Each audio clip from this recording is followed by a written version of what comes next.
Ukraine সফরে রয়েছে প্রধানমন্ত্রী নরেন্দ্র মোদী। শুক্রবার সকালে পোল্যান্ড থেকে সরাসরি ট্রেনে করে কিভে পৌঁছে গেছেন তিনি। কিভে পৌঁছে সেখানে বসবাসরত ভারতীয়দের উষ্ণ অভ্যর্থনা জানান। এদিন তিনি প্রেসিডেন্ট জেলেনস্কির সঙ্গেও দেখা করেন।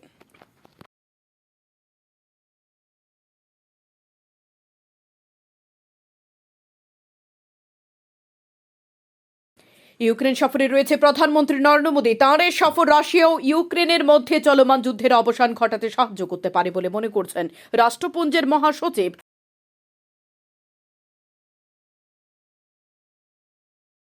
নেপালের তানাহুন জেলার ম্যাডস্যাংদি নদীতে পড়ে যায় বাসটি। উত্তরপ্রদেশ থেকে 40 জন যাত্রী নিয়ে এসেছিল বাসটি।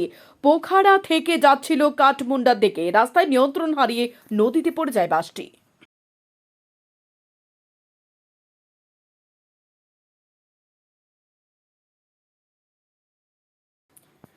5ই আগস্ট হুট করে হাসিনা দেশ ত্যাগ করায় তাঁরা হতাশ, হতোদ্যম। আর এই ঘটনার সঙ্গে তারা ক্ষোভ উগরে দিয়েছে দলেরই 4 নেতার বিরুদ্ধে। তাদের দাবি, এই গ্যাং অফ 4 এই হাসিনাকে ডুবিয়েছে। শুক্রবার সকালে পুঞ্জ সেক্টর থেকে গ্রেপ্তার করা হয়েছে জাহের হোসেন শাহ নামে এক পাক অধিকৃত কাশ্মীরের এক বাসিন্দাকে।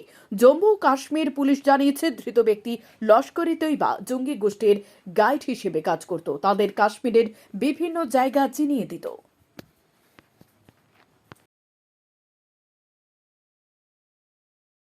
বাংলাদেশ ক্রিকেট টিম এখন পাকিস্তান সফরে। রাওয়ালপিন্ডিতে প্রথম টেস্ট চলছে। বিশ্ব টেস্ট চ্যাম্পিয়নশিপের অংশ এ সিরিজ খেলছেন প্রাক্তন অধিনায়ক সাকিবুল হাসানও। তার আন্তর্জাতিক ক্রিকেট ভবিষ্যৎ নিয়ে অবশ্য সংশয় ছিল।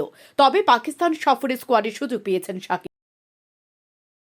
আরজিকর মহারাষ্ট্রের বদলাপুরের পর এবার অসম। গণধর্ষণের ঘটনায় তুমুল উত্তেজনা অসমের নগাঁও জেলায়। 14 বছরের এক কিশোরীকে গণধর্ষণের অভিযোগ ওঠে।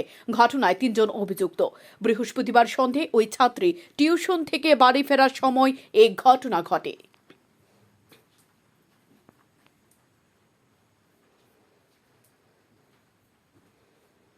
ভয়াবহ দুর্ঘটনা লাদাখে। বিয়েবাড়ি থেকে ফেরার পথে নিয়ন্ত্রণ হারিয়ে খাদে পড়ল বাস। মর্মান্তিক এ দুর্ঘটনায় 7 জন যাত্রীর মৃত্যু হয়েছে। পাশাপাশি আহত হয়েছে আরও অনেকে। সৌভাগ্যবশত ঘটনাস্থলের কাছে টহল দিচ্ছিল সেনাবাহিনী। তাদের উদ্যোগে প্রাণে বাঁচলেন 27 জন যাত্রী।